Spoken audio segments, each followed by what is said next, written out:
Hello, welcome to Bobby's vegetarian kitchen. நான் உங்கள் பத்மினி.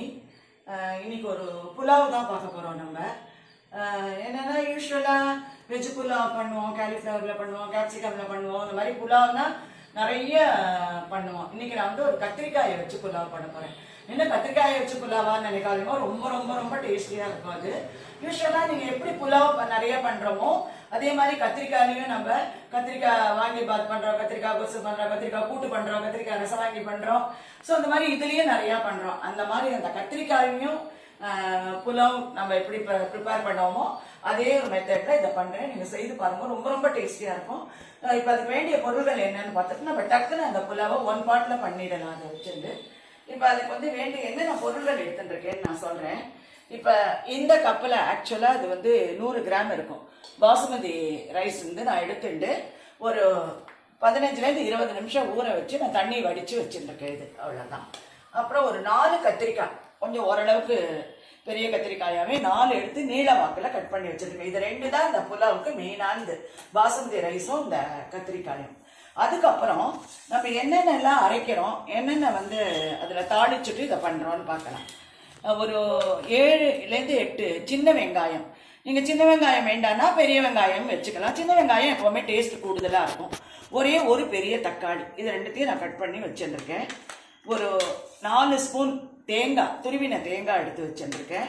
இது இப்போ நான் சொல்கிற சாமான் எல்லாம் நம்ம மிக்சியில் போட்டு அப்படியே அரைச்சி எடுத்துன்னு வர போகிறோம். ஸோ அதுக்கப்புறம் தனியா 1 ஸ்பூன், 2 வரமிளகா, 2 பல்லு பூண்டு. இப்போ இது எல்லாமே இந்த வரமிளகா, தனியா, தேங்காய், பூண்டு நம்ம அரைக்க போகிறதில்ல, வதக்கிறதுல தான் சேர்க்க போகிறோம். அதுக்கப்புறம் தக்காளி, வெங்காயம், இதை மட்டும்தான் நம்ம மிக்சியில் போட்டு இப்போ அரைச்சி எடுத்துன்னு வர போகிறோம். அதுக்கு முன்னாடி இதில் என்ன தாளிக்கிற பொருள் சொல்லிடுறேன். அரைச்சின்னு வந்துட்டு நம்ம தாளித்து எல்லாத்தையும் ஒன்றா சேர்த்து குக்கரில் 3 விசில் விட்டு எடுத்தால் நம்மளுடைய கத்திரிக்காய் புலாவ் ரெடி ஆகிடும். இப்போ இதில் தாளிக்கிறதுக்கு என்னென்ன பொருள்னு உங்கள்கிட்ட சொல்லுறேன். ஒரு 1/2 ஸ்பூன் கசகசா, ஒரு துண்டு பட்டை, ஒரு விரிஞ்சி இலை, 2 லவங்கம், கிராம்பு எடுத்துருக்கேன். இவ்வளோதான் இதில் தாளிக்கிறதுக்கு.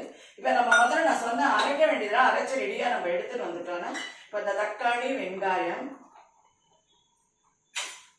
தனியா, வரமிளகா.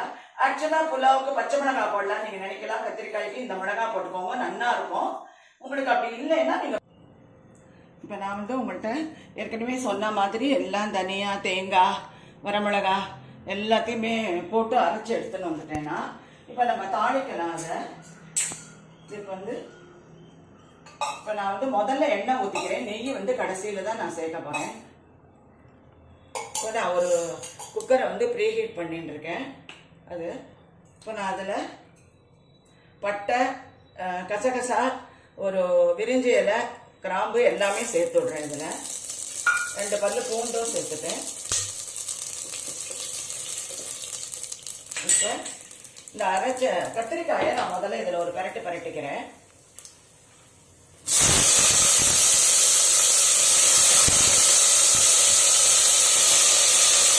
கத்திரிக்காயை கொஞ்சம் இந்த அளவுக்கு பெருசாக போட்டால் தான் நமக்கு வந்து கரெக்டாக பருத்தியோடு சேர்ந்து வரைக்கும்.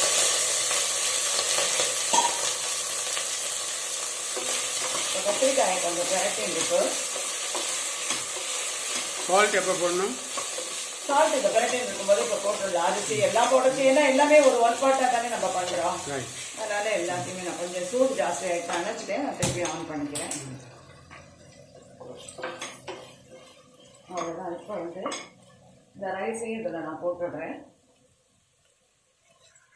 ஒரு 15-20 மினிட்ஸ் நீங்கள் இந்த ரைஸை வந்து ஊற வச்சுட்டா போதும். ஏன்னா ஒரு அரிசி வந்து கொஞ்சம் புது அரிசியாக இருக்கும், இது நல்லா பழைய அரிசி. இப்படியே போட்டு பரட்டின்ட்டு அவ்வளோதான். இதெல்லாம் சேர்றதுக்காக தான், இது வேற ஒன்றும் வதக்கிறதெல்லாம் கிடையாது. அப்புறம் இப்போ இந்த அரைச்ச விழுதை இதில் நான் சேர்த்துட்டேன். சேர்த்துட்டு கடைசியில் உப்பையும் போட்டுட்டா முடிஞ்சு. அவ்வளோதான். உப்பு போட்டுட்டு தண்ணி சேர்த்துட்டா முடிஞ்சது. இதுக்கு ரொம்ப ஒரு அருமையான தயிர் பச்சடி. எந்த பச்சடி பண்ணினாலும் இந்த வெயிலுக்கு அதுக்கும் ரொம்ப ரொம்ப நல்லா இருக்கும். இப்போ நான் இந்த கப்பில் தான் அரிசி எடுத்துட்டேன். இப்போ நான் மிக்ஸி அரபி இந்த கப்பில் இருக்கிற ஜலத்தையே ஊற்றுறேன்னா 1 கப்பு ஊற்றிருக்கேன்.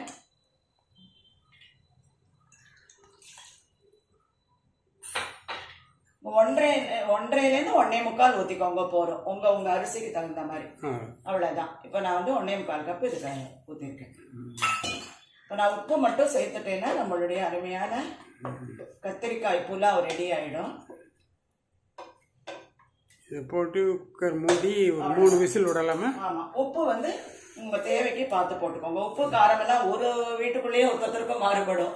அதனால ஒரு ஃபேமிலியில் மாறுபடியும் உப்பு உடனே நீங்கள் கொஞ்சம் பார்த்து போட்டுக்கோங்க.